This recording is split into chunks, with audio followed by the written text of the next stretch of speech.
Brad Williams, Excel Prime. We're going to continue with that name error. We have a number of examples here. I'll make this real quick. Name error, you saw in the previous tutorial that the name error could result from the lack of named range if you intended to have a name range. In other words, your formulas included a name range and you just forgot to enter it up here in the name box or in the formula name manager. Here, well, I'm going to show you 1, 2, 3, 4. I'm going to show you a few examples here. These will create name errors. We have, take a look. What is that? That's clearly a spelling error. You need to put an O for lookup. Here, get an NA error. This wasn't intended. You can see what happens. We have the menu again. Pizza involved anywhere in here? Is it included? Is it part of the menu? No. So you're going to get this NA. How do you fix it? You can either get rid of the pizza or you can put a if error around it like we did below here. Look, VLOOKUP is correct. The name range is, does it exist? Highlight the list and then you're going to see the name range up here. If it doesn't exist, type it in, then hit enter. What we did, well, steak doesn't exist, so we just nested the VLOOKUP with the if error, as I demonstrated in the previous tutorial. Name here, min C5. What do you see here?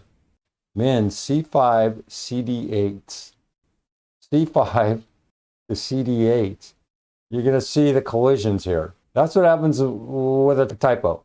That's a nice demonstration. I don't think I have to say anything else other than maybe you want to remove the D or maybe you want to just remove the C, but the two will create a problem. Anyway, you want to probably remove that D if you want a min. Otherwise, because D is empty, you're probably going to get a 0 there.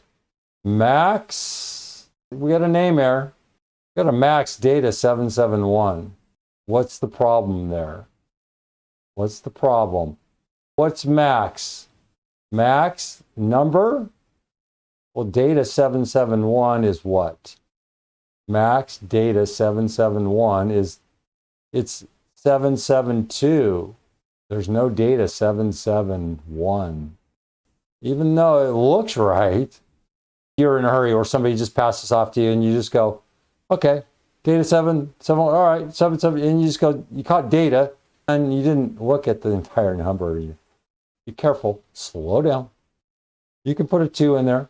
You're going to get the data 772 max, which is correct. And last, name Len Bacon. Len Bacon is, this is such a common error and it's one of those, oh, because I do it all the time. You're dealing with text. What do you have to do with text in order for it to work? Put quotes around it. Simple, fundamental things we do every single day. They're generally because we're in such a hurry. Brad Williams, Excel Prime. See you soon.